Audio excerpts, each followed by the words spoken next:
Assalamualaikum warahmatullahi wabarakatuh. Alhamdulillahirabbil alamin. Assalatu wassalamu ala asrofil anbiya wal mursalin wa ala alihi washabihi ajmain, amma ba'. Puji syukur terhadap Allah Subhanahu wa taala yang telah melimpahkan karunia, rahmat dan ridhonya terhadap kita semua. Baiklah, perkenalkan, nama saya Rahmasari dengan NIM 2030502132, kelas 2052 BPIE, Prodi Bimbingan Penyuluhan Islam, Fakultas Dakwah dan Komunikasi, dengan dosen pengampu Haji Hendra Wijaya SAG MPDI, dengan mata kuliah pengantar psikoterapi. Baiklah, di sini saya akan menyampaikan materi tentang yang pertama, konsep dasar behavior mengenai kepribadian atau perilaku. Yang kedua, unsur-unsur terapi, munculnya gangguan dan tujuan terapi dan peran terapi. Yang ketiga, teknik dan prosedur terapi. Yang pertama, konsep dasar behavior mengenai kepribadian atau perilaku. Teknik perilaku bersumber pada aliran behaviorisme. Aliran ini pada masanya tumbuh subur di Amerika dengan tokohnya yang terkenal ekstrim, yakni John Broadus Watson. Suatu aliran yang menitik beratkan peranan lingkungan, peranan dunia luar sebagai faktor penting di mana seseorang dipengaruhi seorang belajar.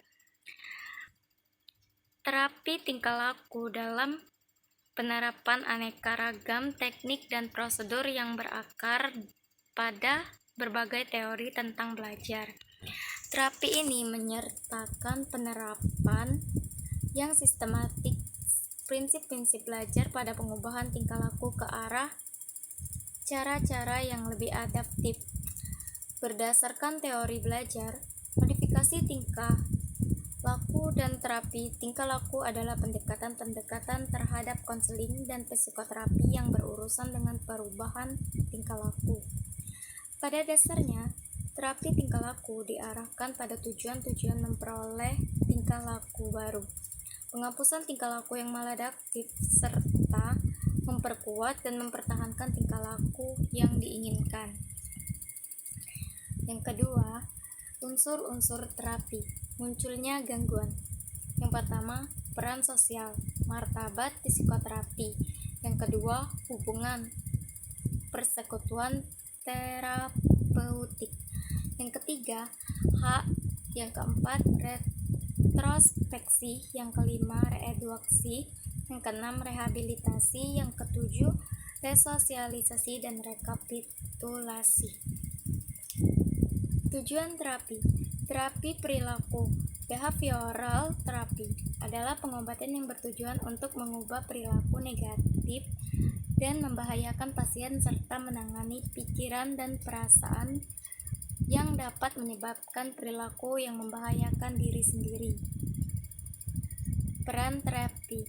Terapi behavioral memfokuskan pada persoalan-persoalan perilaku spesifik atau perilaku menyimpang yang bertujuan untuk menciptakan kondisi-kondisi baru bagi proses belajar dengan dasar bahwa segenap tingkah laku itu dipelajari, termasuk tingkah laku yang maladaptif.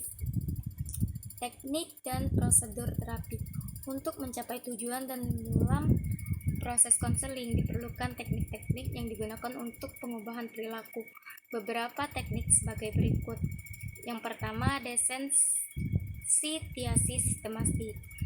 Desensitiasi sistematis merupakan teknik relaksi yang digunakan untuk menghapus perilaku yang diperkuat secara negatif, biasanya berupa kecemasan, dan menyertakan respon yang berlawanan dengan perilaku yang akan dihilangkan dengan cara memberikan stimulus yang secara perlahan dan santai.